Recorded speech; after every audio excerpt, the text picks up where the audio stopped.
Hello, hello, hello. I'm gonna make it me full screen. Hello, everybody.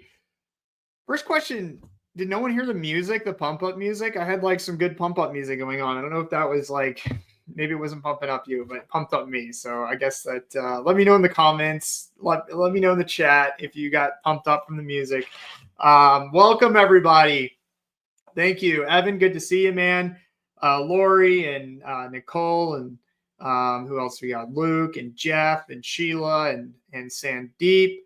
Who's going to call me Bidwell from now on, I guess. Yeah, just lots, Sarah. Lots of people joining. Great. I'm going to kill probably just a couple minutes here as we still have people trickling in. I'm watching the count. But yes, thank you. Raj loved the music. Okay, great. We have one person. That was for you, Raj. Everybody else, they put it on mute. So I'm kidding.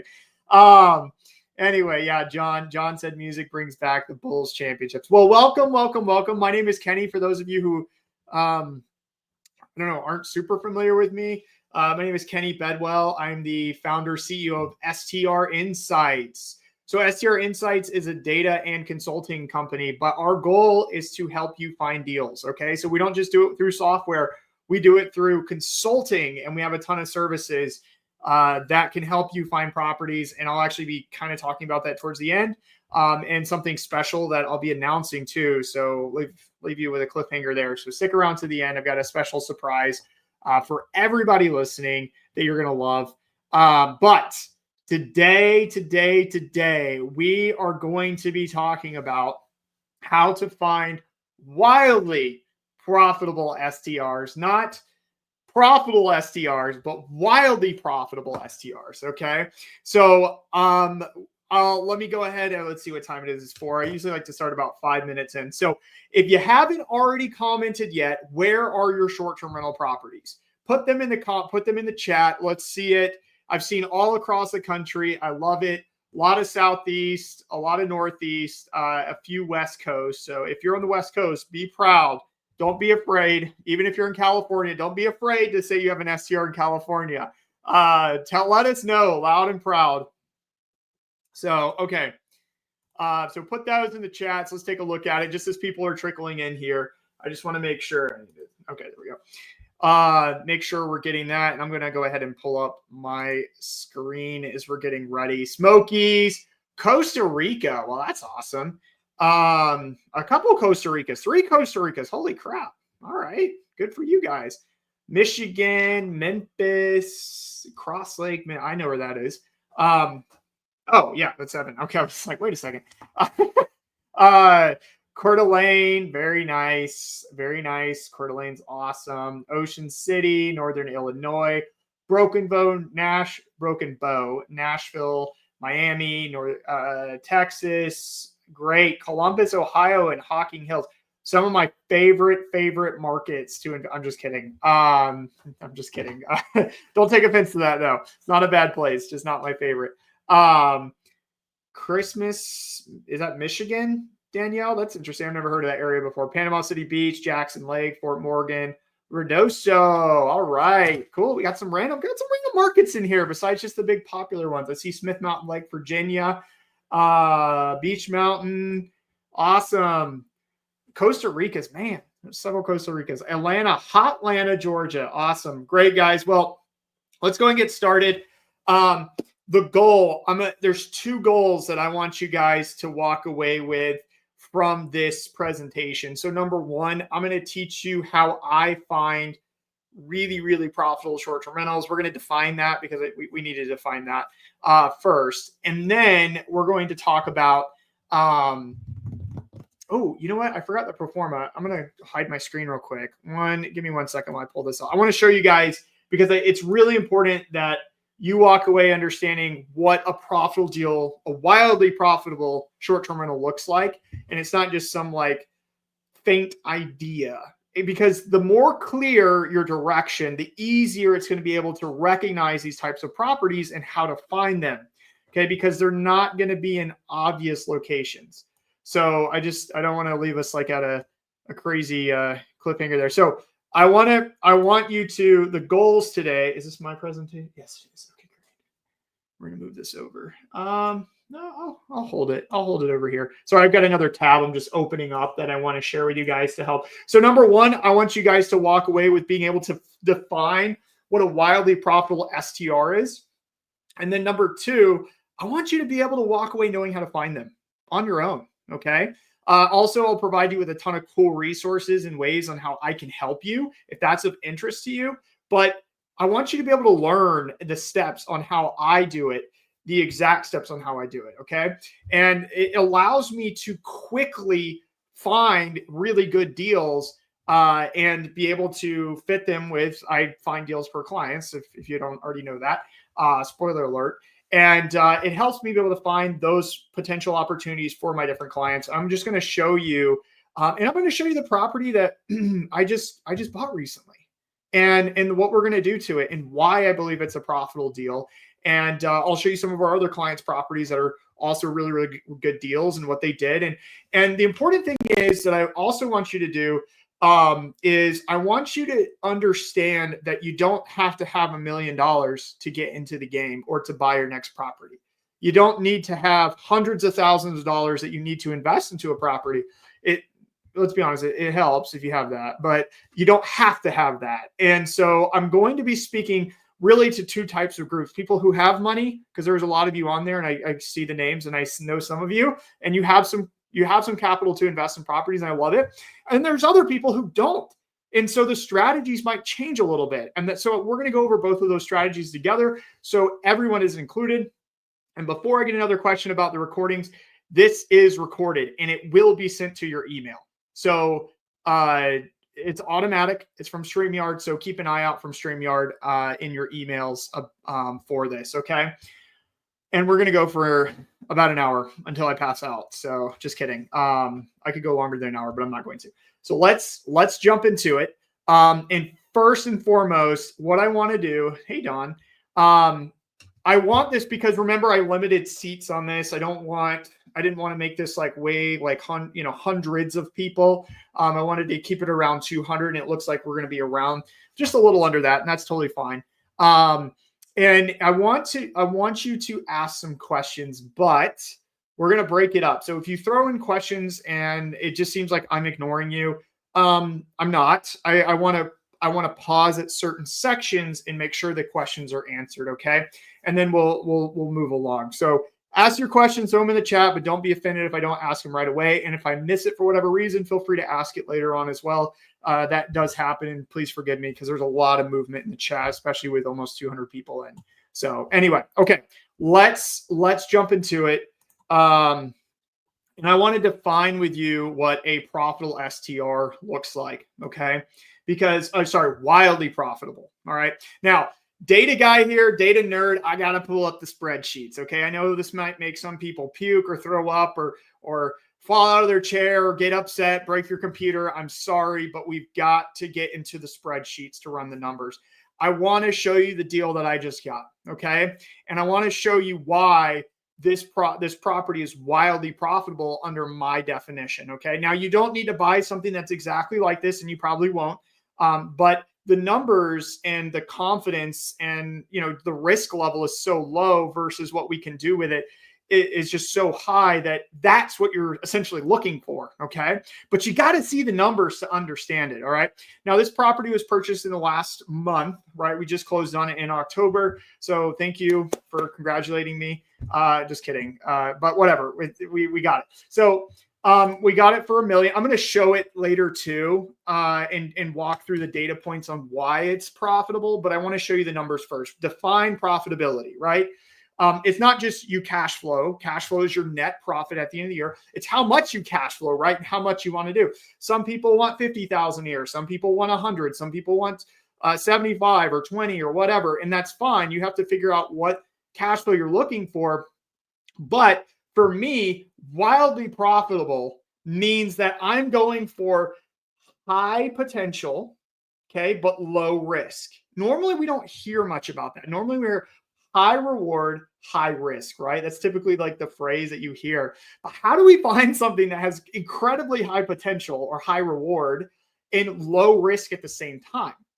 And part of it, so I'll be showing you that, but let's look at the numbers first to understand what this looks like and why it's wildly profitable, not just profitable. Okay. So this is a property I got for $1 million. Now we are going to be dumping a lot of money into it. So you can see my closing costs. You can also see renovations and furnishings.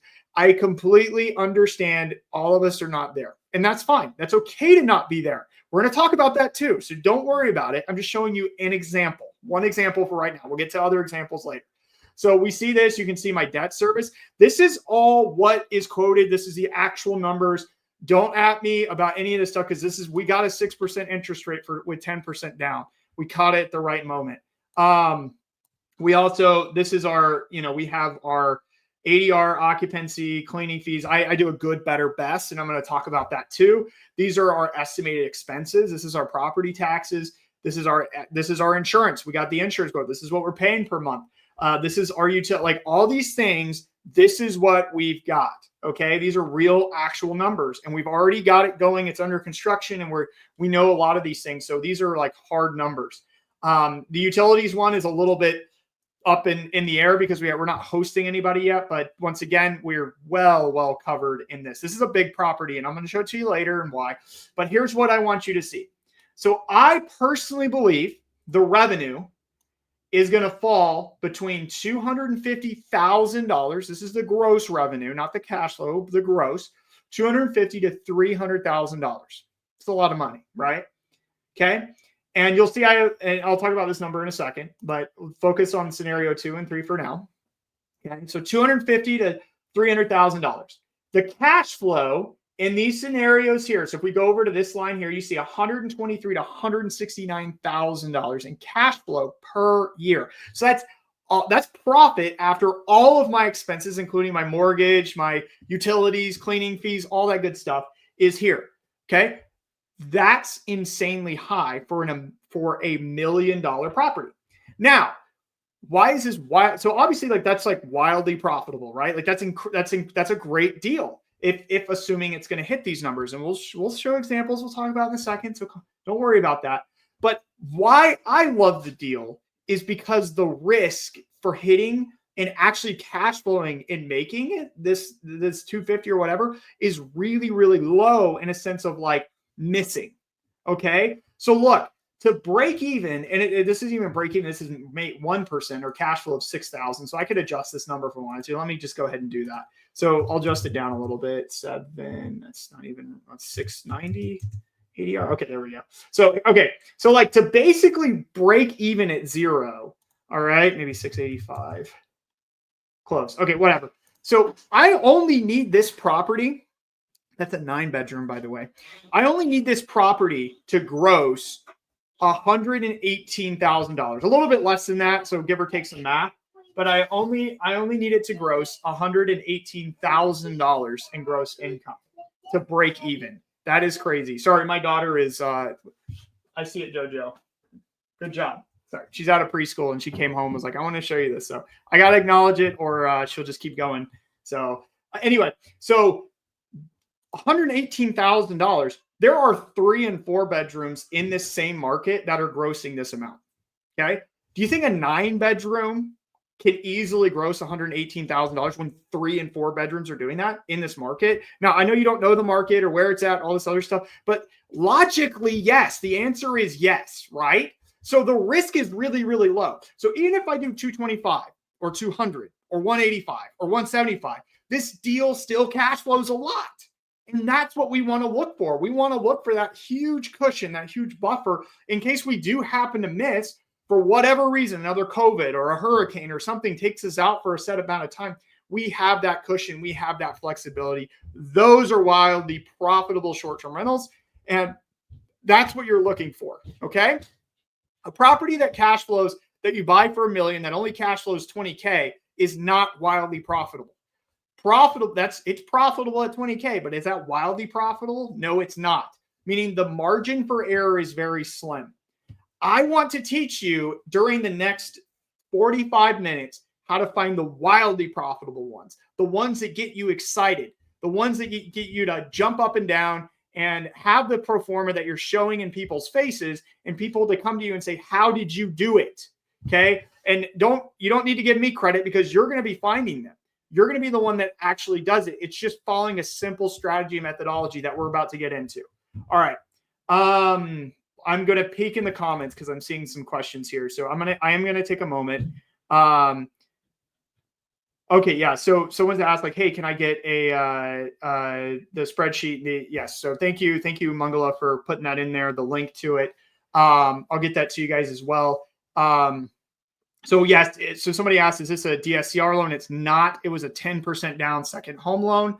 If we put 20% down, here's the crazy thing, guys. If we put 20% down and did a DSCR loan, yes, our debt service would be a little bit higher, but we'd have more cash into the deal. So technically, cash flow could be higher because I have less debt, meaning less expenses, and I have more cash into the deal.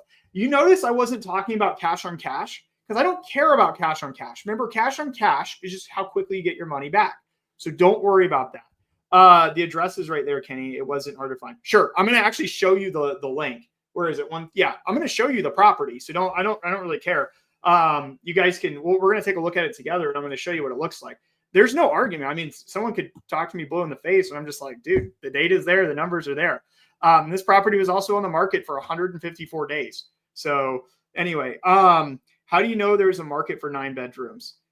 Because of the data. So I'll show you. Don't panic. Don't worry. We're kind of starting high level, but I just wanted you guys to see what wildly profitable means. Okay. Now, if you're at a $500,000 purchase price budget, okay, you're obviously not going to be cash flowing $100K, right? But if you're cash flowing $40,000, $50,000 on a $500,000 purchase, that's amazing. You should be excited about that. That's wildly profitable, right? Because there aren't a lot of $500,000 properties that can do that.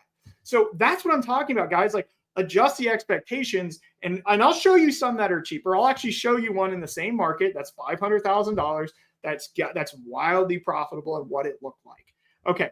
So where are the renovations funds coming from? Cash. They're just cash out of pocket. So cash out of pocket, we have it. I did this with a business partner. Was this in Frankfurt? Yes. I'll show you the address. Don't worry. Everyone wants to see it. And we'll go from there. Okay.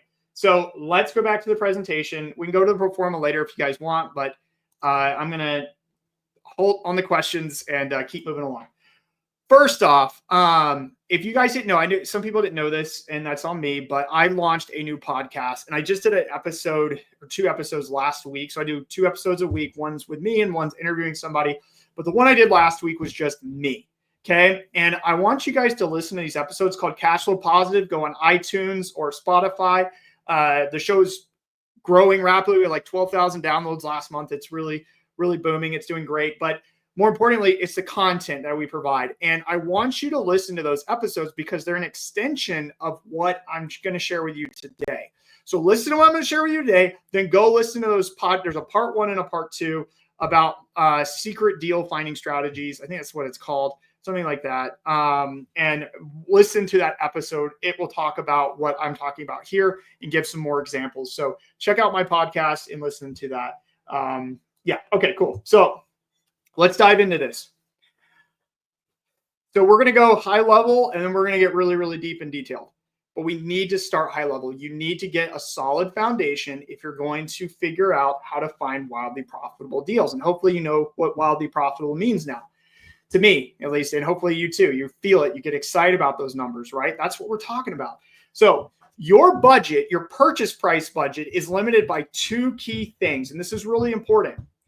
People think it's just number 1, but the reality is number 2. And we're going to talk about this: bankability and affordability. Bankability means you go to the lender like Brenna Carlson, the mortgage shop, or Brian Buckhold is who we use for that second home loan, 10% down at 6%. That was Brian Buckhold with Alliant. I always say it wrong. I don't know why. Just if you need his information, I'll share it with you. It's fine. I'll connect you with Brian.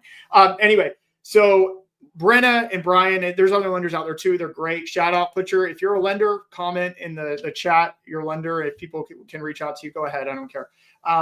But bankability is limited by what a bank pre-approves you for. So you could have $300,000, but if the bank looks at and you can't do a DSCR, you can only do a second home loan or something basic. The bank says you're only approved based on your debt to income ratio, meaning you have all this other debt for $500,000. You have all the cash to buy $1 million property and then some, but your debt limits you to 500K, that's a bankability issue.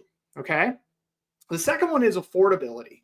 And this is the one we're going to sit on a lot. So affordability is what you can actually afford. So let's say you have really good DTI, which most people do, believe it or not, who are investing in short-term rentals, and they can afford something up to $2 million or $3 million, but they only have $100,000 in cash on hand to invest.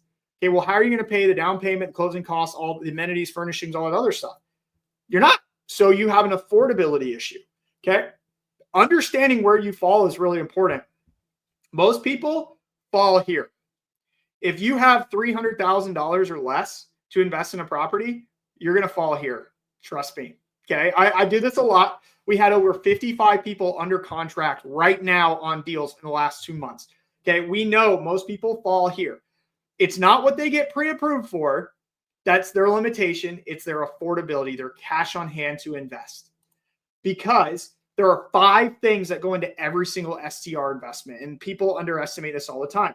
You obviously have your down payment, you have your closing costs, then you have any renovations or updates that you have to do to the property, then you have design and decor, and you have amenities. Okay, now, great. We all know this. Well, Kenny, I don't like to do renovations or updates. I hate it. Guess what? I hate it too. I don't want to buy a property that's not already furnished, or I want to buy a property that already has the amenities. Okay, great. You can buy all of these things. Like, you don't have to, you can mitigate your closing costs. You can buy properties that are brand new, so you don't have to do renovations. You can buy properties that are already furnished. You can buy properties that already have amenities. But let me ask you this question and do some soul searching right now and tell me what your gut says. Will those properties that have all 5 things or most of these things already, do you think they're going to be wildly profitable? Probably not. Probably not. Now, that doesn't say they can't, already be updated and ready, like it's a nice newer property that's already updated or built, but it isn't going to be designed like you're going to have to invest in the furnishings. You're going to have to invest in the amenities. And if it's a turnkey short-term rental, is it going to be wildly profitable? No, because you're going to be buying it at a premium. You are a real estate investor first. Let me say that again for those in the back. You are a real estate investor first. What does that mean? That means that you should not be buying properties based on revenue. I see it all the time, and I'm about to piss off every realtor known to man that sells STRs, but this is what it is. This is how it is. For smart buyers, for people who are listening and actually want to listen and take action here, do not buy a property based on the revenue of what that property is currently generating. Okay, it needs to be based. It's a single family home, unless you're buying commercial property or multi-unit property or a boutique hotel. Those are separate. That's not what I'm talking about. Single family homes are not to be bought based on the revenue they're generating. I see it all the time. I got in an argument with somebody the other day about, I was like, well, your house is priced too high. He's like, oh, well, it's generating X amount in income. And I'm like, it doesn't matter. It won't appraise for that price. And he's like, well, somebody could buy it all cash and get, and I was like, sure, some idiot could. But that is not real estate investing. You are a real estate investor first, and then in the hospitality business second. Do not put all your chips solely on the cash flow of that property. If something happens to that property or to that market, a storm or hurricane in Asheville, for example, or earthquake or fire or whatever, and you're put out of commission, there is no exit strategy except to lose money. Okay, so that's rant number 1. But rant number 2 is you should expect to have to invest into at least 1 or 2 of these things here. Obviously, the down payment's the down payment. You really can't change that, right? The closing costs, you could get concessions to eliminate that. Like I said, properties could already be updated or renovated or brand new construction. They might already have some design decor, or they might already have the major amenities to add, but something else is going to be lacking that you have to invest in. Get the idea out of your head that you can buy something turnkey that's going to be wildly profitable. Get that out and burn it, because that's not real estate investing, and you're missing something there. I know that's pretty harsh, but it needs to be said. All right. So what I want you to be looking for, and what we're looking for, are what I call moats. And I know most of you have heard me say this term, and I'm just going to die on a hill saying it for like the next 3 years. but this is so important. What is a moat? A moat is something like a body of water that separates you from everybody else. Okay. The competition, the saturation, we're all worried about being in saturated markets. I know I saw most of you post big popular markets that are quote unquote saturated, right? Okay. Well, what are your moats in those markets? They're hard to come by. They're very competitive. And so when we're looking for wildly profitable deals, like the one I showed you earlier, and I'm actually going to show you it in the data on why it's wildly profitable and the moat, you've got to be looking for the moat, the thing that separates you from everybody else there that cannot be easily replicated. Okay, whether that's location, design and decor, amenities, the quality of the property, aspects about the property. Now, here's the thing. You can easily replicate design and decor, and people do it all the time. I see it all. I see copycats all the time. People can easily put in amenities, right? People can easily, buy a cabin just like you and all these other things right next to you. But what's going to separate you? And if you say hospitality, that is not a separator.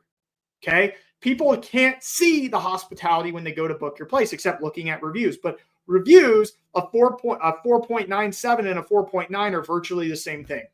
Okay. Doesn't matter. It's all about the physical moats that people can visually see when they're going to book your place. So that's the case. Your property needs to be special. But here's the catch. And this is where people struggle. And I know this is where most of you struggle to find deals. You're so caught up in this concept of I've got to find the moat that you don't know what different types of moats are out there. When you think of moat, you think of the 10 out of 10 views, or you think of the beachfront property, or you think of the property that's like downtown in the perfect location, or the brand new construction that looks beautiful and ready to go. But the problem with those properties that we'll find most of the time is that they're either overpriced because everybody knows that it's a moat, the moat that they have, or it's a highly sought after competitive property that will usually go over asking. Okay. And those aren't wildly profitable deals. So we need to find properties that have moats that aren't super obvious. And that's what I have to teach you how to do, because that's the secret. Okay. It's not about finding, the properties that are obvious ones, everybody sees them. Everybody's going to know about them and jump on them. Then every realtor that's selling those properties is going to blast it out, and it's going to have like 10 offers in 24 hours. I hate those. I personally, all the properties I have personally bought and invested in have all been on the market for over 100 days. Now, I don't have some 100-day criteria that I'm looking for, but it just happens to be because I'm going in situations where I have the leverage point with the seller, where I can negotiate with them and help them understand, like, hey, yeah, I want some credits, or I want this fixed and that fixed. And I can take my time and investigate and figure out how I can make this a wildly profitable property. Okay. So what you have to understand is you need to buy properties that you have to invest in. Okay. Meaning you need to prepare to buy a property that you're going to have to put some sort of money in. It doesn't need to necessarily be a renovation, but it can. Renovations are great plays. Okay. And a lot of people do them. They're very successful. And I get that they come with headaches, but you need to be prepared to do the value add. It's called value add. Whether you add amenities, whether you add design decor, whether you add the renovation or update things, you have to do that today. Okay. So what does that mean? So we talk about investing in property. The value adds will help you achieve the higher revenue ranges. And you need to plan the value add before you purchase the property. So the property I'm going to show you guys, we saw it and I knew that it could work, but I also knew the things that I needed to add to it to get it to work. It can't just work as is. It's got to have things added to it, but it's got the bones and the potential. And that's what you're searching for. And then focus on the moat. What is the unique thing about that property, and how can we highlight that? How can we market it? You are essentially marketing a business when you put it on Airbnb or VRBO or your direct booking site. You're marketing, you're trying to attract people to your property. So every decision you make should be on what would better attract people to come stay at my property, not what would be cooler for me or my family to go utilize. It's about the guest. If this is truly an investment, okay, this is disclaim that. If it's truly an investment, it's about what what's going to track the people and help you stand out from the competition. Every decision you make. I'm working with a designer right now, and we got into an argument about whether we should paint the house. And once again, I'll show you the property in a second. And I was like, we absolutely need to paint the house. And she's like, oh, I don't really feel like you'll get the ROI on that. And I was like, number one, what data do you have? And then number two, like, excuse me, like if it's painted, it's going to look better. And it's going to be more attractive, and it's going to be look higher end. Therefore, I can charge a higher ADR and attract more people. We are going to fork out some money to paint the house. Like, it just has to be done. And so it's not just about having really cool design decor on the inside, but the outside and the marketing of that as well for this particular property in this particular market. And that's what you have to know before you actually go and buy a property and start going through that process. Okay. Because sometimes these designers you work with, they don't know. I call it shotgunning amenities. They buy, oh, you need all this stuff. You need to put murals up in the bathrooms and do it. Sometimes you don't need to do that. In most markets, you don't. So understanding what drives revenue in the markets, understanding what the moat is for that property is going to help you determine what's wildly profitable without overspending, because that's another secret sauce to being wildly profitable, not overspend on properties. Okay, let's talk about the 20% rule. This is a rough rule of thumb. Okay, so if I'm doing a 10% down and a 10% down loan on a property, meaning I'm putting 10% down of the purchase price. Okay, and let's take that example. That property, okay, was $1 million, and I'm putting 10% down, so it's $100K. I need to budget at least 20% more for the value add. Okay, so that means 30% of my purchase price is going to go towards down payment, closing costs, renovations and updates, design and decor, amenities, furnishings, all that good stuff. Okay, 30%. So 20%. So if I do a 20% down rule, that means if I put 20% down, that means I need 20% for my value add on top of that. So that's 40%. So I need $400,000 for this $1 million property. And you're like, well, holy crap, that's a lot of money. That's how you're going to pull this off to be wildly successful. So what does that mean? Let's go back real quick. If you don't have that 30, depending on your financing, you should know what your financing is. If you don't have that 30 or 40%, then you're limited by affordability. And what does that mean? That means that you shouldn't go to the max budget amount of what you're pre-approved for. Remember when I talked about how most people, this is their limiting factor, although they have like high bankability. It's not the bankability, it's the affordability. Okay. So if I'm buying, we're doing some simple math here. If I'm buying, my budget's $500,000 and I can do a 10% down loan, and then I need an additional 20%, that means I need about $150,000 for this property, like to invest in the property, in a general property, for it to be wildly profitable. Okay. This is a rough rule of thumb. It's conservative and it's aggressive in terms of how much you need. But if you can't afford that, then you got to drop your purchase price. You got to do it. Most people should. Most people need to be about $200K less than what they think they should spend, because they're focusing more on trying to buy the more expensive house rather than the investment itself. If you do this strategy of the 20% rule thing, it's also less risky because you have less of a mortgage payment. You took on less risk of debt, higher debt, right?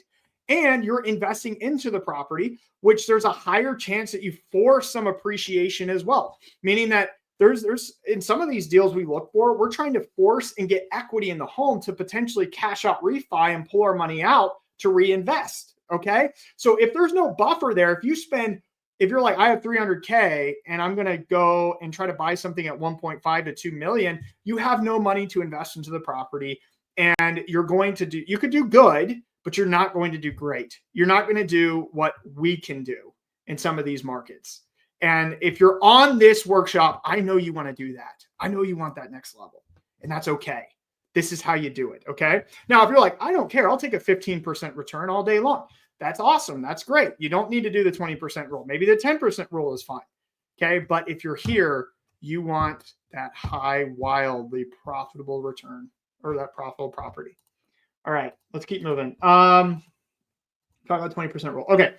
So I kind of skipped on this, but if you are limited by capital, So if I only had $50,000 to my name, we actually have a client who we're helping and they have $50,000 to their name. You know what their max purchase price budget is? It's $200,000, not $500,000, not $300,000, not $400,000. It's $200,000 because we have to have enough to invest into the property of some sort, right? They're buying maybe a 2-bedroom at the best case scenario. In some of these markets, maybe 3, depending on the market, and they have to have enough. They're going to also put money on credit cards too, to help them, like, to pay for the furnishings and stuff, because $50,000 isn't that much either. So you don't be afraid to adjust your purchase price, even though you can afford more.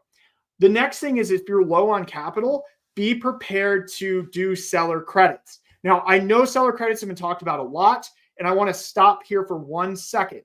Do you guys want me to show you a seller credit example and dive into what seller credits are? Or are we good? I just need like 3 people to say yes, and I will. If no one says yes, I'm going to move on.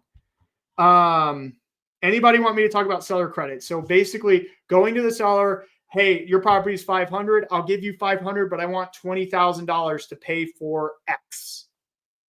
Okay, I got a lot of yeses. Okay, cool. Let's look at the example real quick, and then we'll move quickly. So this is an actual deal. This is another deal, the deal I did recently in Asheville with a partner. Okay, so this property, and it's about to launch. So I'll show pictures of that later on. But this property is $975,000. Okay, we asked for a $75,000 seller credit, meaning that we told the sellers, hey, we'll give you $975,000, but at the closing table, you need to give us $75,000 for the design decor or whatever. We have a designer, you're going to pay her usually you give it to a contractor. It gets gray if you take cash. I don't want to get into all that, but you can, but just be careful of that. Normally I prefer the credit go towards a contractor. It makes it very easy. So it's at the offer table. It's at the very beginning when you go for the credits, not at the end, not while you're under contract, but at the beginning. You say, look, I want a separate addendum that says I want $75,000. And it's all dependent upon if the property actually appraises for $975,000. If it doesn't appraise for $975,000, I can't get $75,000 in seller credits. I can't, or I have to pay it out. It doesn't make any sense. So it's dependent upon the appraisal, and you get it at the closing table, and you usually give it to a contractor like a designer or someone who's going to renovate or whatever. Okay. So we got $75,000 in credits. So this is our financing for this $975,000 property. $75,000 down, $23,000 in closing costs. That's what the closing costs were. And then we had our designer came to us and said the tab is $175,000 for your design, decor, furnishings. We do complete reno inside. This is a 6-bedroom. It's a really cool property, but it needed a complete renovation on the inside, bathroom, kitchens, all that good stuff. We're all in at $175,000. Okay. But with this $75,000 seller credit, we're now only in for $198,000. So about $200,000. Okay. So that seller credit gave us a little bit of cushion. According to my 30% rule, if we're buying this at $900,000, so if I do that 900,000, and remember we're doing 10% down, so plus the 20%, so that's 30% in, I would need $270,000 to make this deal work. We didn't have that capital. We only had $200,000. So we had to get the credit, and we got the credit. Therefore, the deal works. And look at the expected cash on cash return. Okay. But once again, Kenny, what if you miss on the numbers? It's 30% now. That's still a good deal, right? What if it's only 25%? That's still a good deal. That's what I love about these properties. There's so much cushion. There's so little risk. In terms of, now, if a hurricane came through again and wiped out our property, that's a different story, but that's why we have insurance, right? So there's all black swan events that can happen, but there is cushion here. And that's what I like about these deals. So hopefully that makes sense with seller credits. Diane,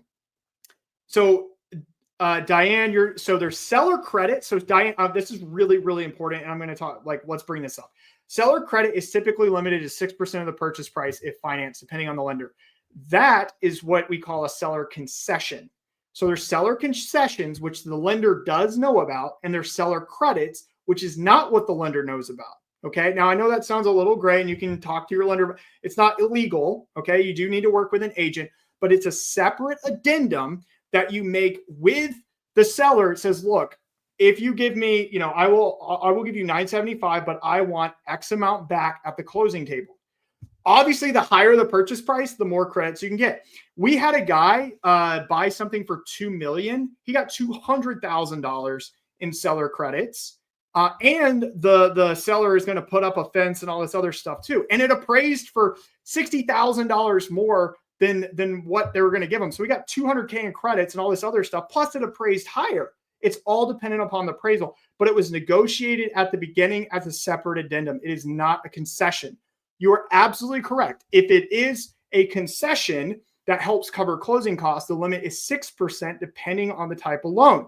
If it's a 10% down, I think it's 3% is the concession. So you do need to talk to your lender to help you understand the differences. I am not a lender, and please, please, please just like work with an agent and also a lender who are knowledgeable on these things, but you can get credits because we're getting credits. Other people are getting credits. It's legal. No one's getting arrested. No one's getting upset about it. It's totally fine. So you can do these things. Why? Okay. So Lori asked, why would the seller give you so much credit if it's priced right? Well, it probably wasn't priced right, right? Like this, once again, remember I said I buy properties that have been sitting on the market for a long period of time. This one had been on the market for about 120 days. Why is that? Well, it needed a renovation and it needed a lot of work. Okay. And then people aren't thinking creatively. That's why there's a lot of people confused about credits on here because we're not thinking about these things, right? The competition just looks at it for face value. And if it's not renovated and updated or ready to go, they pass by it most of the time. So I'm trying to empower you guys to do that. But that's a great question, Lori. But that's usually why. That's why I love going in these situations where it's been sitting because you have a ton of leverage. You have a ton of power to negotiate and figure these deals out. That's why Pace Morby is in, the creative financing because there's a lot of people who are like, well, the seller's trying to get rid of their properties. And there's leverage that you can go in with creative financing. Now, I'm not a big creative financing person, but this is the most powerful way that we as people buying properties can take advantage of. Okay, do you consider seller credits? I mean, maybe. Does it matter if it's creative or not? Sure, it can be, I guess. I don't know. It doesn't actually I don't know. I don't see as creative. The thing that people need to realize with seller credits and concessions and all these things is like real estate is when you negotiate, it's like you can ask for anything. Like you can ask them to leave like pool tables and oh, I really like that gym set. Can you put that part of the deal? And that can get written in the contract separately, right? So there's a lot of things you can do to get creative or call it whatever you want. I don't really consider it creative because we do it all the time. So maybe other people do. I don't know. I'm not a definition guy on that. So call it what you want. Okay, cool. So I'm going to pause on the questions and go back to the presentation because I think that was a little bit of a side step. That's important, but also we need to see the examples and actually get to it. So let's do it. What's left? Okay. All right. So let's dive into the presentation. Looks like I'm definitely going to go over, but okay. This is what I want you to write down. There are 5 attributes of wildly profitable STRs. Okay. Now, if you have a limited budget, some of these are going to be give and take, and I understand that. We can talk about that later on with some questions, but there are 5 attributes that I see that are for wildly profitable STRs. 6. Just kidding. There's not 5. There's 6. Number 1, pools, space. So like square footage. There's a certain square footage amount I look for.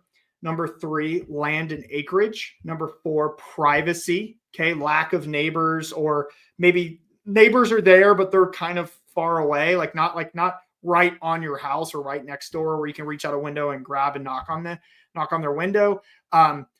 These properties, after they're finished, they're loaded with amenities. So one thing that I have noticed with the properties that are really, really successful is the guests, what they say in their reviews. Obviously, it's, oh yeah, it's great. It's a great place, clean place. But they say things like, there was so much to do here that we didn't even have to leave. That's incredible, right? Like I mean, imagine like those of you who are parents. So I've got like 2 toddlers, so I can't really do this yet, but like when they're a little bit older, I can. But those of you with kids or teenagers or whatever, if you just show up to a place and just like let them do their own thing and you don't have to worry about them when you're on vacation. I mean, that sounds like true vacation to parents, right? Like, okay, you guys go do that. We're going to go like chill. right? That's vacation. Whereas like if you're like, okay, what are we going to do today? We got to go here now and figure out all the stuff. That's a little more stressful. So a lot of these wildly profitable STRs have a ton of really cool amenities or things to do at the property that they wouldn't necessarily have to leave to go do. So that's one really, really cool thing. Now, it doesn't have to be just for kids. It could be like the group or the adults or whatever. And there's lots of stuff like that. But that's one commonality that these properties have. And then the sixth one, and this is the most important one, wildly profitable STRs are found in markets where there's a lot of properties generating high revenue. So let's talk about this. So there are over 12,000 markets in the United States to invest in for short-term rentals. There are over 2,200 roughly of those markets, fun data point, that have at least one property in them, one short-term rental in them, generating $200,000 of gross income or more. Okay, so I'll say that again. 2,200 markets in the United States have at least one vacation rental in them generating over $200,000 or more. Those are the markets you're looking for wildly profitable STRs. Now, I said 200,000, right? If your budget's 500K or 400K, you're probably never going to gross 200K on a property today. It's going to be insanely impossible to do that. Okay, so what does that mean? Adjust your numbers. Maybe, so like you're probably going to want to be 100 to 125K. Well, there's a lot of markets that can do that. So that opens up the door, but can you afford to be in those markets is the next question. For those of you with higher end budgets, you're looking for those markets that can do 200K or more. Okay, so there's some differences here, but here's what I want to talk about. There's a tech adoption timeline curve. Okay, there's been a ton of people over the last, 2024, 2025. So since 2016, 2014, since the inception of Airbnb, who've started to launch these, large successful properties. Okay. And the data tools like STR Insights have their revenue. We know and have estimated how much they're doing, and we can tell why they're successful and the number they're doing. But the thing is, like, people just aren't looking for them. They're looking for markets. They're looking for averages. They're like, well, what's the average ROI in this market? What's the average of a 5-bedroom? What's the average of a 3-bedroom, a 4-bedroom? But the problem is we're not looking for average things. We're looking for top performers and why they're top performers. Okay, so I'm going to teach you how to search that way. The second thing I want to talk about here is you don't want to be an innovator. Innovators are really, really risky. Okay, you want to be right here as an early adopter. I do not go into a market unless somebody has already proven the model. It's as easy as that. I do not go into a market unless somebody there is already generating $200,000 or more in income. That means I know that there is potential to earn that in those markets. If not, I don't go there. I don't look there because I'm unsure and I'm not going to take that risk. It becomes gambling at that point. It pays off for a lot of people, but other people it doesn't. And the sad part is you don't hear about those stories. You only hear the success stories on podcasts and YouTube, and maybe their guru is selling a course now.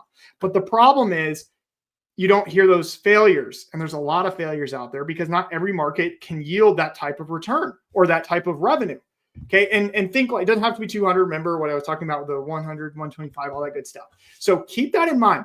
Don't be an innovator, be an early adopter. Now, if you want to be an innovator, by all means, but it becomes riskier, right? You want to be second or third, not first. Okay. Now, let's tie this into the moat thing, because we don't just want to copy someone. We want to see that it works, and we want to find something better that they can't just replicate, or somebody else can come along and replicate too. So that's really, really important. Or you want to make it extremely hard for someone to replicate whatever you figure out. So let's actually take a look at the property. Let's take a look at the property that I got, and then we'll go to a lower purchase price range and then talk about that. So this is the property here. So obviously, yes, there's the address. It's the same that was in the pro forma. So good job for those of you who saw that. But here's the property here. So no surprises. So you can see we got what we got it for: 7 bed, 7 bath, 9,400 square feet. There are 2 extra bedrooms in this property. You can see it's in Frankfort, Kentucky on the Bourbon Trail.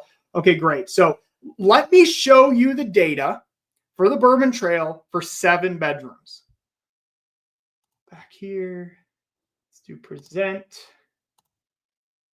Great. Okay.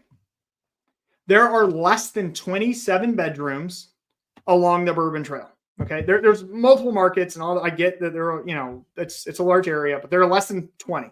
Okay, only 3 of the 20 have swimming pools. That doesn't mean there aren't any 6 bedrooms that have swimming pools, or 5s or 4s or 3, whatever. That's not what I'm talking. I'm talking about 7 bedrooms only. Only 1 has a pond where you can fish in, which is kind of cool. 2 have theater rooms, and 0 have 7 bathrooms. Okay, so you see how we stacked the moat, right? Okay, well, I got a 7 bedroom. There's not that many of them. That could be kind of a moat for the group of people. Okay, well, someone else can get a 7 bedroom. Great. Well, ours has a pool, and I'll show you. There's a pool. Okay, well, awesome. I can go buy and put in a pool, but not many do. Ours has a pond. Well, all right, that's kind of hard to recreate, and if you do anything with it, that can help set you apart. And then ours has a theater room. Okay, well, maybe somebody else could come in and put in a theater room too, but do they have a pond, a pool, and then are they a 7 bedroom? Probably not. And then finally, here's the thing. Do they have 7 bathrooms? None of them have 7 bathrooms. None of them are close to 7 bathrooms.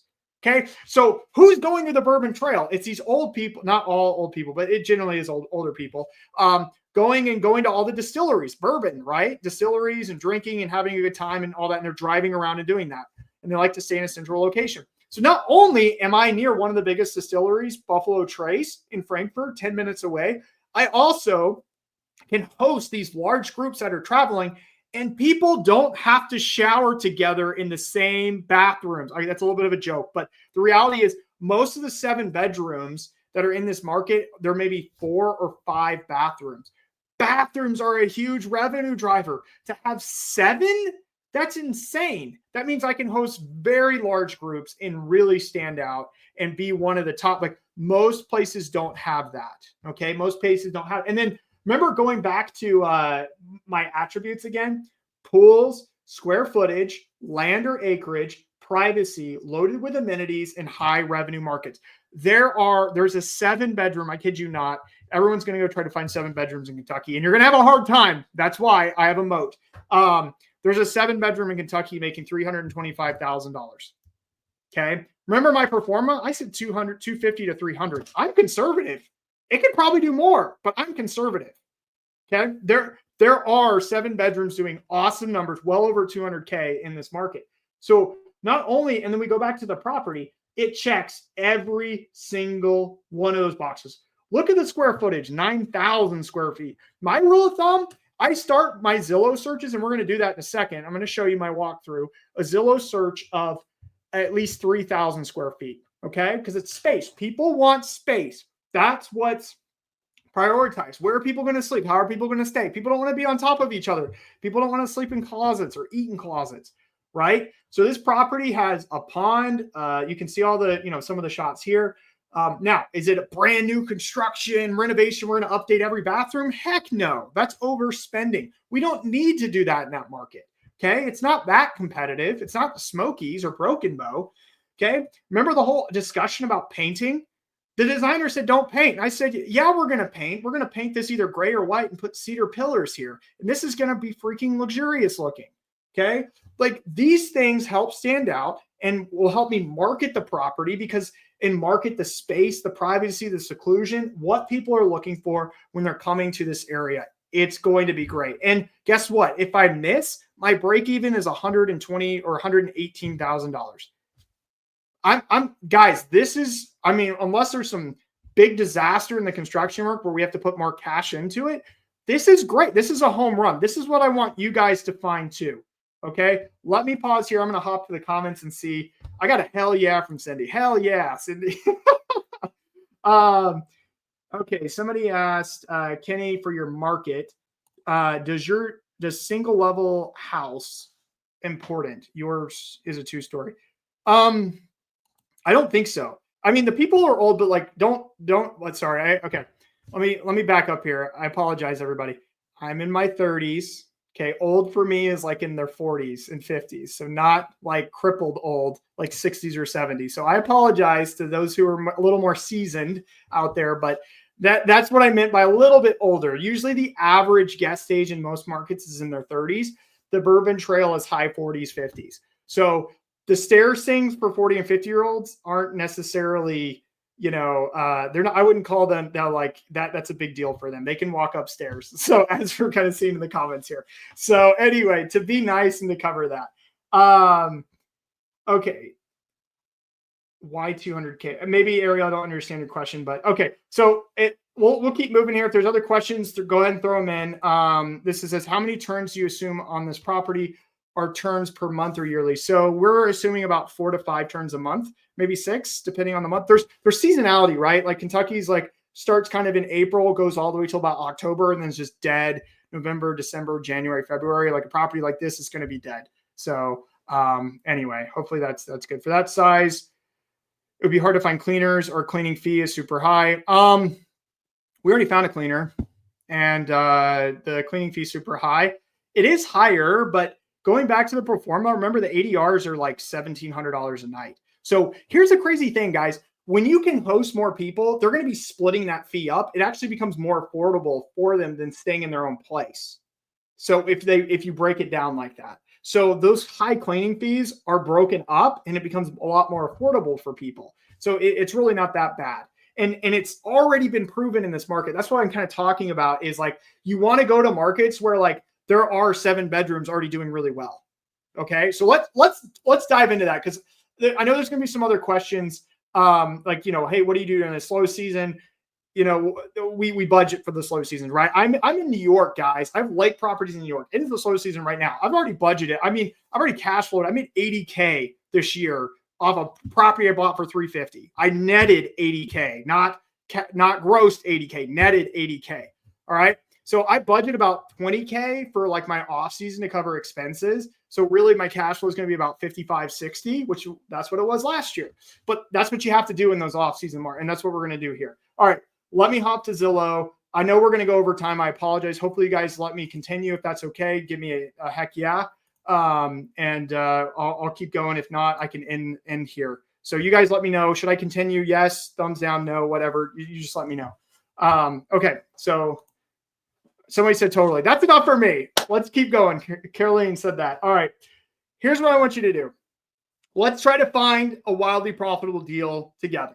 Okay. I'm going to show you how I do it. I think this is going to be the most important thing ever. And you please watch the recording after this. So here's the thing. Going back, this is what I want you to think. Okay. Don't think about particular markets because you don't know everything. Understand that. You don't know everything. I don't know everything. I don't know every market. I don't know everywhere. Hey, Matt. Good to see you on here. So because you don't know everything, you need to be open, right? And you need to explore areas and regions that you might be comfortable with. You just don't know why, and learn about them. So, and then you can get comfortable with them. So remember, we're looking for these key things. Okay. So let me show you. So what I like to do, and here's another little secret. Markets that are high revenue are usually somewhat near a major metropolitan area, right? Because there's the demand to support it. Kentucky, I mean, Louisville, Lexington, I mean, you could, combine those two together, all this stuff, like, sure, but they have like the Bourbon Trail and things. But like some of these markets that are a little bit more in the middle of nowhere, their revenue ceilings start to drop. Now, if you have a lower budget, that's fine. Remember, we talked about that. Like a West Virginia, if you have a very low budget, like 500,000, 600,000 even, West Virginia is a really good market. And there's some crazy good deals and opportunities there that would be considered wildly profitable for you. Okay. But if your budget's $1 million or 900 or 800, don't look in West Virginia. It's not going to cash flow the numbers that you're looking for. So I like to target major metro areas first, not in the metro areas, but around them. Let's take an example. Okay. I'm going to pick, and I'm going to be honest with you guys. I'm kind of like fudging through this part here just to show you my process of like, I didn't like go scout out anything. I don't have a property in mind. We're going to figure this out together and see what happens. Okay. So this might like completely crash and burn, but it usually doesn't. All right.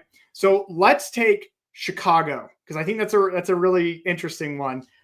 So let's go to Chicago, and this is what I like to do. I go into Zillow, and I'm just going to type in Chicago, Illinois.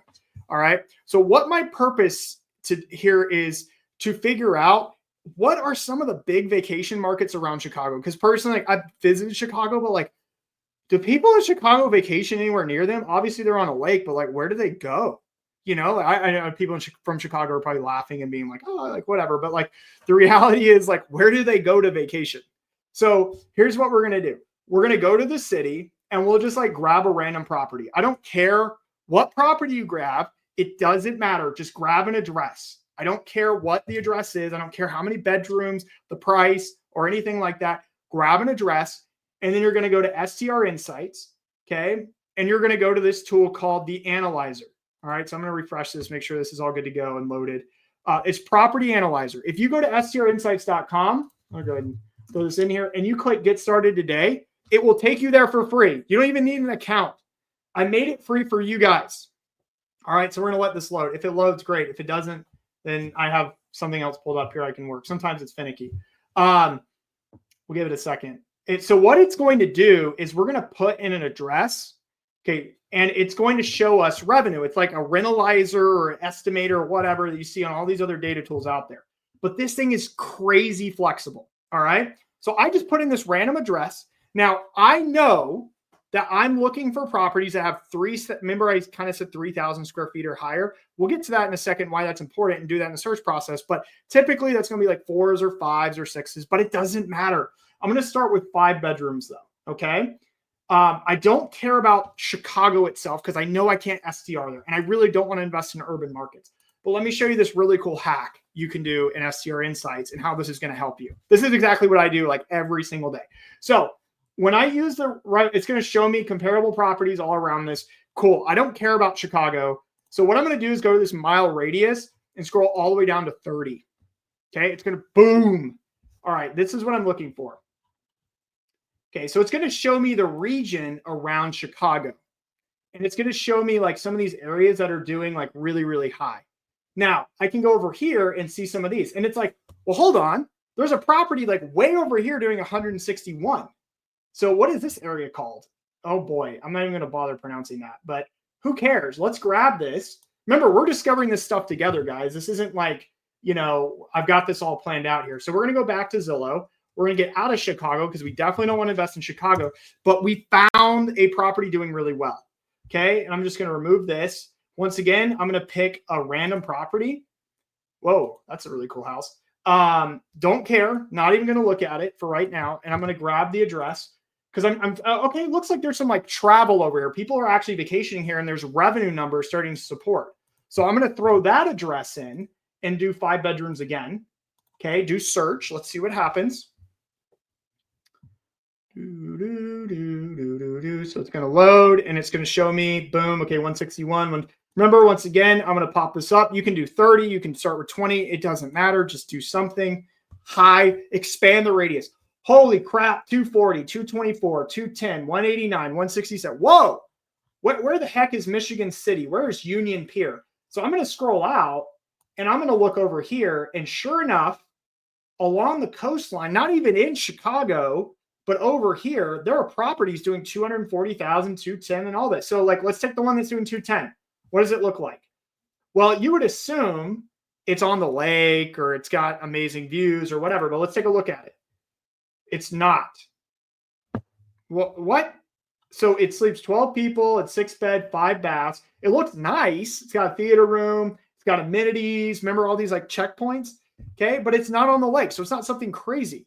So I can see the market names here. New Buffalo. So there's something going on in New Buffalo or even like a Michigan City. So I can go in there. And now what I can do is I can go back to Zillow. Okay, and I can get a lot more targeted in my search. So let's do this. So we saw all these like high performers are all like along this area here, along this coastline, essentially, right? They're not all waterfront. That's not a big deal. But I'm going to draw in Zillow. I'm going to get more targeted now. I'm going to draw in Zillow and go all the way up here. Now, I'm not an artist, so please don't, eat me alive there. I'm going to go here and I'm going to say, hey, those were all 5 bedrooms.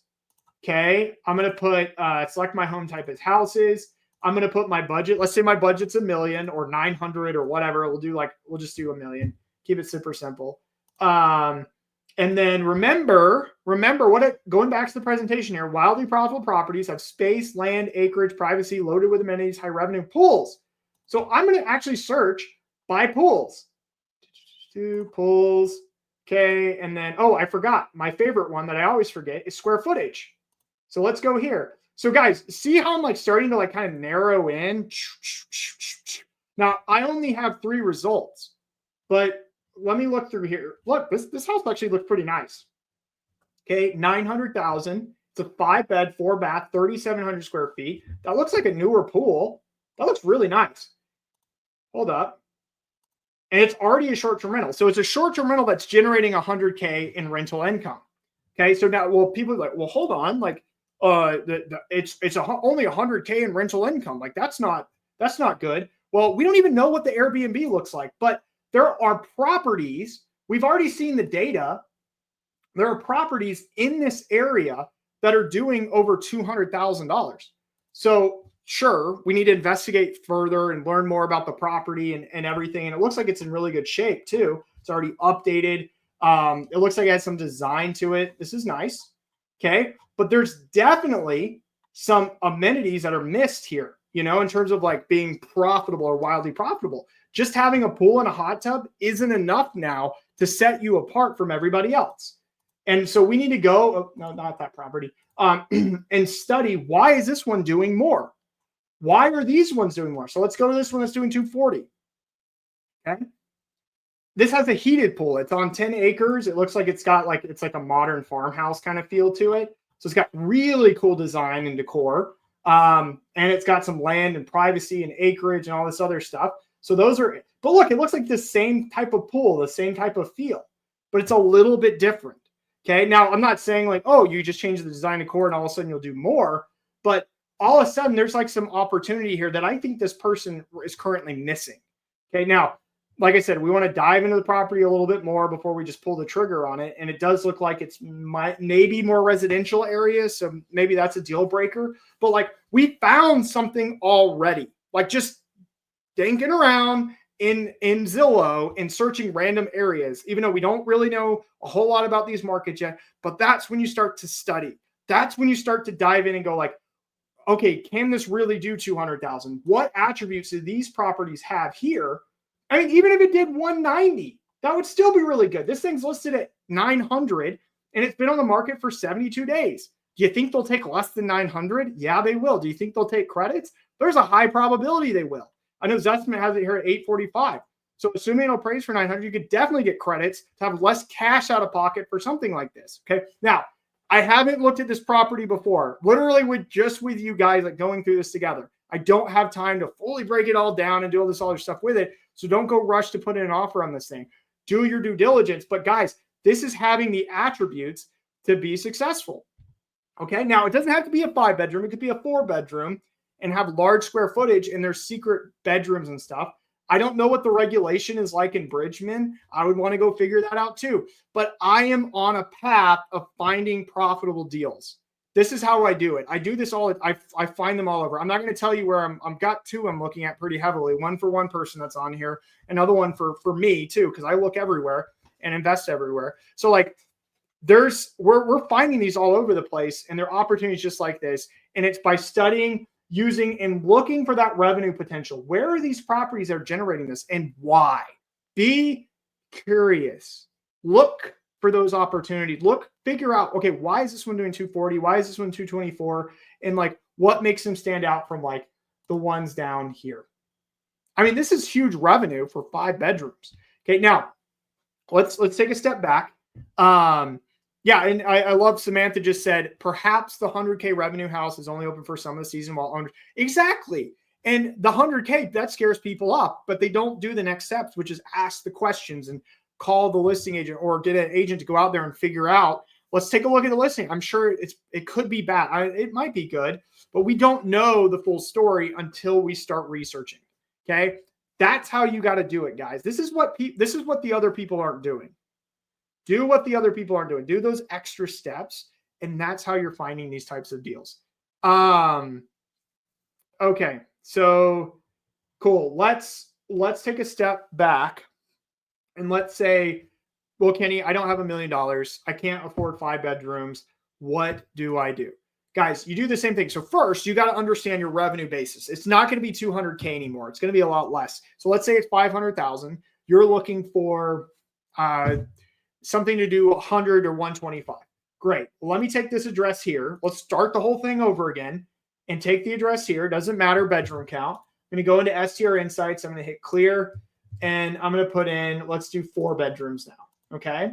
And I can play too with the budget. I can say, great, like obviously there are 4, let's do 4s, and let's limit this to, I'm going to drop my square footage at maybe, let's say 550. Let's drop the boundary. I got some criteria on here, so let's just drop this for right now. Okay. So obviously there are 4 bedrooms, like even in this criteria, that have pools in this area. Okay. But going back, like this might not be the market for you that you can afford. And that's okay. You got to do your search a little bit differently. Okay. So we're searching. Remember, we're only at 6 miles here and there's a ton of properties. Let's go to 30. Still got everybody with me. Okay. Boom. 171, 166, 154, 138. I mean, that's crazy high for a 4 bedroom. Okay. Where are these properties? Where are they at? So there might be some over here, and yep. I was going to go this way. I do know this market, so I am kind of spoiling a little bit of this for you guys. I don't know over here that well, but I do know over here. So 123. Okay. Let's see. So even then, okay, let's take this one for example. For a 4 bedroom, assuming the prices, are around here, a property that's grossing 123 is going to net you like 70K or 60K probably.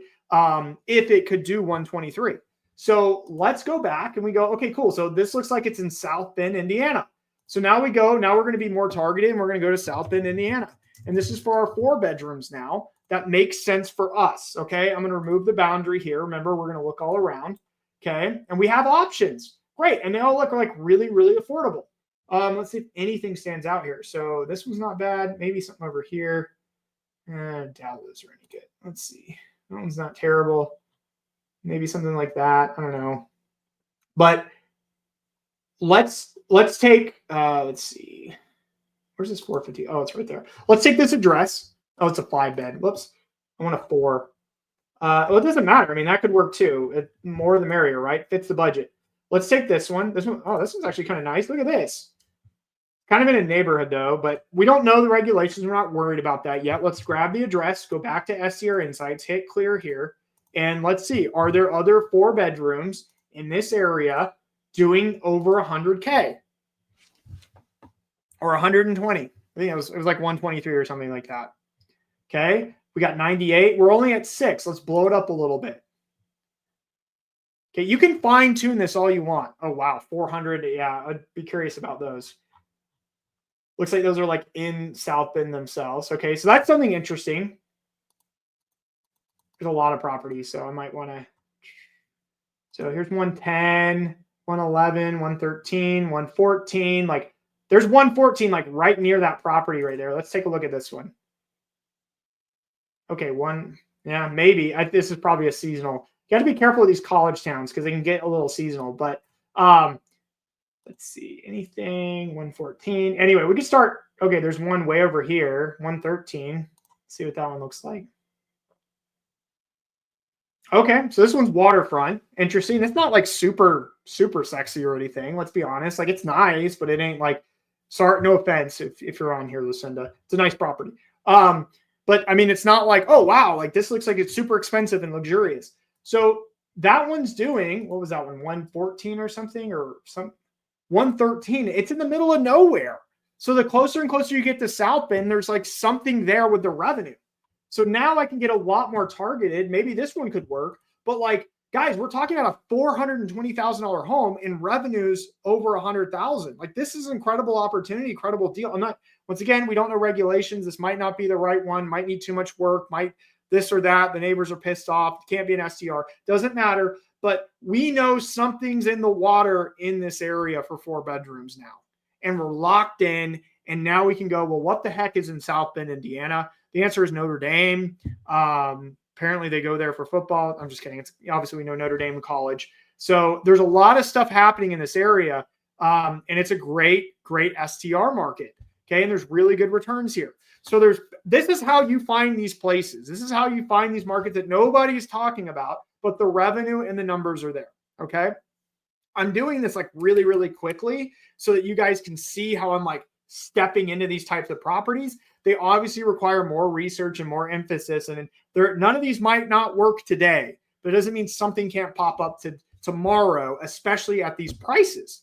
So this is really, really like one of the best ways to find, and this is how I'm using it to find. All right, I'm going to take, let's take like 3 questions. Okay, so how do you know the revenue data is accurate? I would never rely on AirDNA like this, but STR Insights says something different. Look, we're not, it's not about individual properties and their individual data. It's about the collective data. Okay. So if you believe that AirDNA is collectively wrong, like all of their data points are wrong, then you probably shouldn't be using that platform ever. It's the same thing with STR Insights or Price Labs or Rabu or whatever. If you believe that collectively it's wrong, I personally do not believe collectively AirDNA is wrong. Sometimes it is, but a lot of times it actually isn't. So if we're looking at a large grouping of data points, we tend to see the truth in it or the veracity, meaning like we know that the more data points we have, the more accurate the projection we can be, even though some of them could be off, which is fine. But we have more data points. Remember, we're not being innovators, we're being early adopters. So there's already data points there. So we're not relying on 1 or 2, we're relying on a grouping, and the grouping average tends to be accurate. So yes, you could probably do the same thing. I don't actually think you can do the same process in AirDNA because they don't allow you to customize the radius in the rental light. I haven't even used it, so I'm kind of talking out my butt here, so I apologize. But like, I don't think you can do the exact same thing. But their data, it's still like a similar process you could use in that case. So data quality, I don't like get any arguments about it. But for me, I can look at listings and tell if it's real or not. Okay, I think we can all do that by now. But the reality is, if I'm seeing a grouping and it's all consistent and it tells a story, there's something there. And that's part of the research process. So really good question, Dan. What is the STR Insight what's the website address that you get free access? STRinsights.com, started today. Big blue button, free for everybody. You don't need it's not a special URL or anything. Okay, how are revenues extracted? They're extracted from Airbnb and VRBO. Thanks, Kenny. Okay, let's go to one of these other ones. Oh, nope, sorry. Ben said, how do you go about finding reliable contractors and cleaning staff when entering markets? How do you look for them first or sort that out after the purchase? So that's part of the market research, Ben, is when you find a place like this, like, okay, South Bend, Indiana. Okay, how many STRs are in that market? Let me call an agent. Do they know any companies that clean? I'm going to tell you right now, we pulled there's 151 4-bedroom comparable properties in this radius. Okay. There's going to be resources. That's just 4 bedrooms. That's not 3s and 2s and 1s and 5s and 6s or whatever. That's just 4 bedrooms. So normally when you find a market that has that revenue potential, like we talked about earlier, so high revenue market, the resources are going to be there. Okay. Normally, not every case, but normally. Okay. But I will contact agents. I will do that before I actually offer on properties to understand before I just run into that. So that's something you do in your market research process. Okay. For the first time, I found a grouping and I know that one of the houses is wildly off, much lower than actual AirDNA. Makes me question the market. If it's just one property, there's going to be properties everywhere that are off. It's just because some people only rent out seasonally and that really screws up the data. So like, don't let one property ruin your data set, the integrity of the entire data set. It's an anomaly. Clean it out. You got to clean your data. So, but let me know the market, Al, and I'll tell you what I think about it. When analyzing the profitability of property, do you consider proposed debt service as expense? Yes. I mean, in the pro forma, wherever it is, yeah, debt service so I have it as a separate line item of an expense, but yes, it is an expense. So yeah, you do want to calculate that into the into your pro forma. Are you saying you are only looking at markets that are emerging and not ones that are already public? No, I'm not at all. I look everywhere, guys. I don't care. I'm not going to name the markets I'm looking at because I know like half of you will just rush there. But the markets I'm looking at have been established for a long time. Like it can be emerging, it can be established, it can be this, it can be that. I'm just trying to find opportunities in these places that it's already been proven at least once or twice. That's what I'm looking for. Please comment on the pro forma and how to handle high-low seasonal rental volumes to assess annual revenues. I don't care about ADR or occupancy. I focus on what's the annual revenue. And then I work backwards from there to figure out what ADR and occupancy are because there's seasonality in those, right? So I don't like, when I'm using STR insights, I'm looking at this revenue and getting that number in the pro forma, not, oh, what's this ADR? What's this occupancy? How does it get to the, doesn't matter. It's all about the annual revenue for me. And then as I'm diving into that market and those props, so like you can do this too, like, cool, well, what's the seasonality of this property? You can see like, and this one isn't even a full year yet. You can see like monthly what it did, like the low season's the wintertime, spring it picks up, summer, and then it starts to dip off into the fall. Like, okay, cool. Well, that's good to know. And then in STR Insights, we have like the actual markets and things like that to understand the seasonality and how you should budget. So that's what I do. But when I'm initially running my numbers, I don't care about the seasonality. I care about the annual revenue. Okay. Because I don't care about the monthly returns. I care about the annual returns. How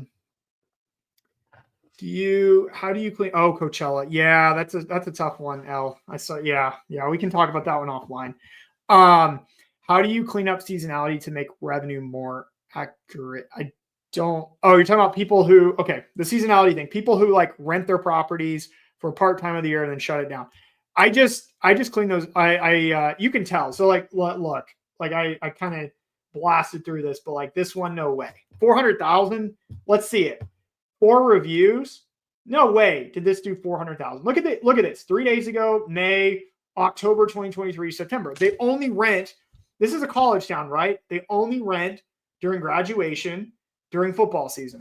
That's really common in college towns. Spotted that one.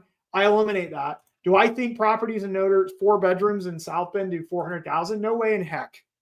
Okay, clean it out, get rid of it. It's out. It's out of my mind. Is it going to distract me from thinking about investing in South Bend because that one's not doing 400,000? No, not at all. There's a ton of properties here. Okay. Truly, I think they are in the hundreds. So, and that's why I'm like focusing on the hundreds because that's probably a little more of reality. But these other ones, they could. I just got to dive into each one and do my own due diligence. I can easily tell, even in here. So let's see. Barry, how do you calculate renovation, design, and amenity costs? So typically my rough rule of thumb is about 20 to 25K per bedroom, but if it for design, decor, and amenities. But if it does need renovations, then I need to estimate those separately. I mean, you got to think like typically like a bathroom, it's 15,000, kitchens are 20 to 25,000, depending on the size of them, and go from there. So I would start to get quotes and call some of the contractors in the area to get ideas of what the cost of the renos are going to be. But there is like punch lists that we have to know roughly what the cost of renovations would be. Design and decor, some designers have per square foot, but I like to go the 20 to 25, 15 to 25K is typically the bounds, depending on how nice you want it to be. So hopefully that answers that. Yeah, let's keep moving here.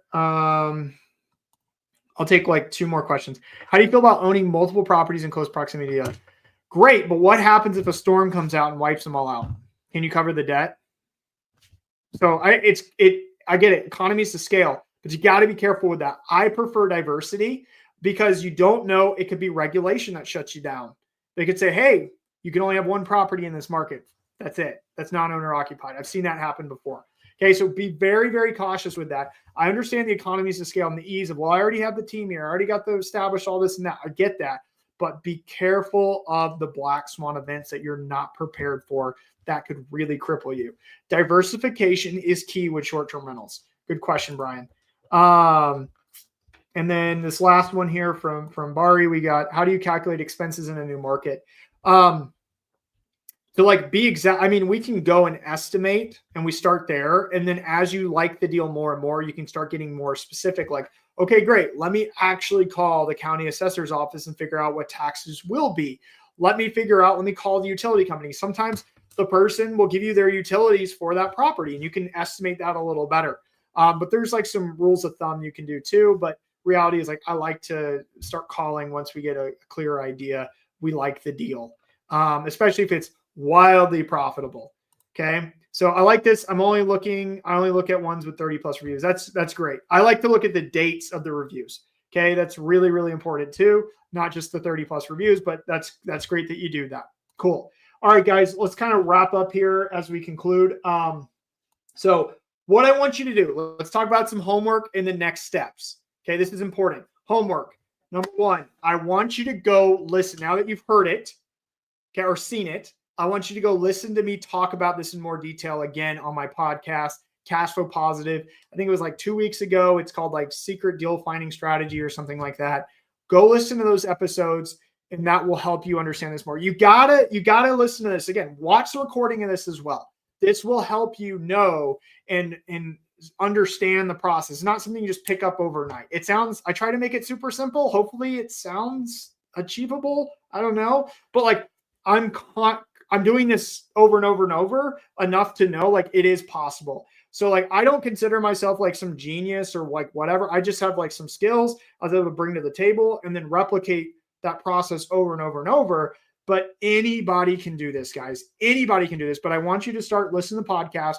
Also, too, if you haven't followed me on Instagram, please follow me on Instagram at Kenny_Bedwell. I have some really good content I put out daily. Some of it's funny and embarrassing on my part, and other parts it's really educational and helpful. Be sure to follow me on Instagram so I can beat a certain person in the number of followers. I have a bet going on with somebody. I don't want to say their name because I don't want them to be followed because in spite of me. But anyway, so follow me on Instagram.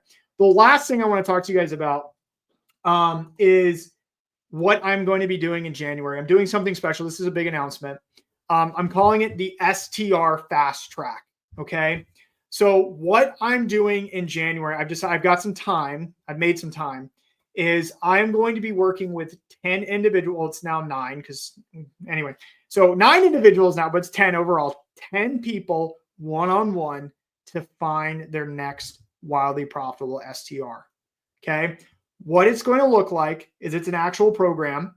It's 8 weeks of one-on-one attention of teaching you how to find wildly profitable STRs, like hand holding through the entire process. So myself and my team are going to be assisting with this, but you will be working with me. You will have calls with me. And we're going to be teaching you how to find properties. And it's limited to 10 individuals. Okay. Now there's somebody already signed up yesterday. So there's now 9. And I'm going to share with you, if you guys are interested in this, I'm going to put in the chat here the link to schedule a call. But I'm going to talk a little bit about this. But this is a special program that I've had some time to, wildly profitable. Thank you, whoever corrected me, Cindy.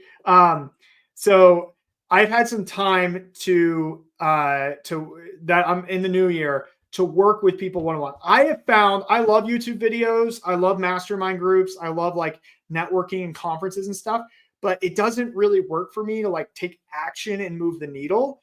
And so what I have found that does is working with mentors and people who know what the heck they're talking about, who can help cut through the crap, the analysis paralysis part, and just give me the answers I need to be able to take action.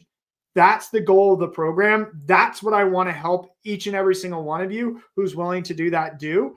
And I did post in the chat if you're interested in setting up a call with us to talk about what the program is. But basically, like in the 8 weeks, we're going to be talking about how to find, like how I do this whole process broken down. But the biggest thing is you walk away with a property. Okay. Like we're going to help you find a property, no matter what your budget is, no matter what it is, we'll help you find a property. So within 2 months, you have a property and you've gone through this entire process and know how to do it on your own. And you don't have to come back to me. Not that you shouldn't come back to me, but You don't have to come back to me and go, how do I do this? Because I've taught you, I've walked you through it. It's my personal way to help people and walk them through it. And my camera just died.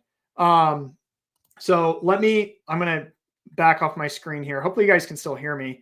Can you still hear me? Let me know in the comments if you can still hear me. Mike.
There. Or am I back? Can you guys hear me?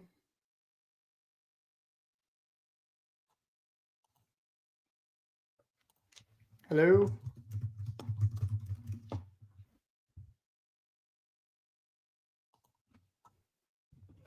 Okay, there we go. Whew. Oh, technical difficulties. I love it. Thank you. Thank you guys for sticking around. I think we lost like 20 people on that, but whatever.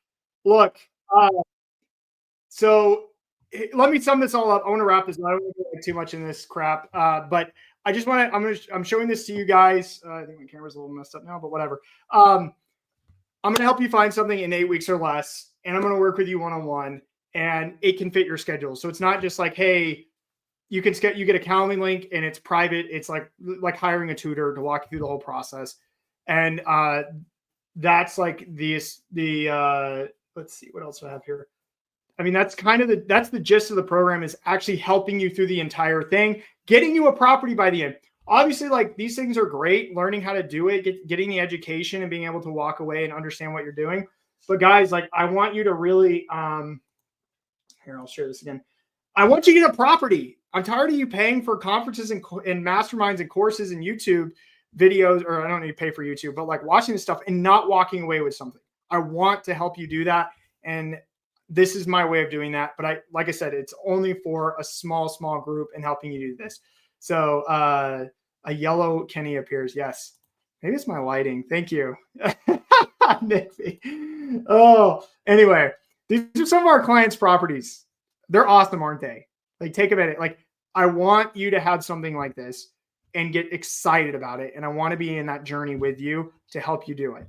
So I know some of you have questions on costs, and that's what we set up a call with us. We leverage the credits. Okay. So like, we have a way, guys, where this whole program, where we can teach you how to wrap the cost of the program into credits that we can help you negotiate and get. So the whole program could be totally covered by your purchase. And that's why I want to make this affordable. It's very affordable. And I wanted to make it attainable for anyone, no matter what their budget is, to help them attain what they're looking for. You don't have to have a ton of experience. You don't need to have a ton of properties. And you don't need to have a ton of money. I will help you. I'll teach you. We'll walk you through the steps. I want to work with you, but I can only work with 10 people. So if you're not, and we're starting in January, this isn't like tomorrow or anything like that. It's January. Okay. So you're going to see a bunch of crap on social media about this until January. So I apologize, but look, I want to help you. And the commitment I need from you is you are ready to find a property. If you're not ready yet, or it's going to be 6 months from now, this isn't the time. It's fine. Maybe I'll do something again in the future like this. But if you're ready to find a property and you've been stuck or analysis paralysis, or you're just like, I just want your like sign off or whatever and walk through the process and learn how to do it, this is for you, because we will find something. It's not a matter of if or how or, oh, like which markets. We will find something awesome. Okay. Here's some examples here. Like I said, 55 properties in the last 2 months for clients, 55 that we've found awesome deals. Okay. 55 in the last 2 months. You will be no different. You don't have some crazy situation or whatever. We'll tell you straight up what we can do and how I can help you. So I'm going to post it one more time. And I know that hopefully the mic didn't die. No, the mic shouldn't have died. It's like plugged in. So grab some time. I posted in the comments, grab some time. We'll send you an email too if you're on the fence about it. Guys, just grab them. Let's talk about it. It's free, like whatever, if you want to learn more about it. It starts in January, so you can go through the holidays and not stress about trying to find a property. But January, not first because it's a holiday, but that week, we're going to get down to work and we're going to find something awesome. So I hope you guys enjoyed this session. Let me know if you did. Remember to go watch that or listen to that episode. It's on Spotify or iTunes. It's called Cash Flow Positive. Follow me on Instagram.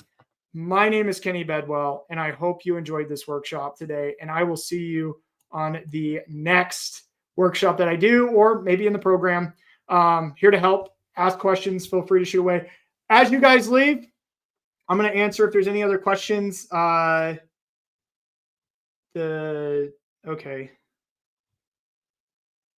Oh, okay. I think it just says the mic died. So, okay, maybe.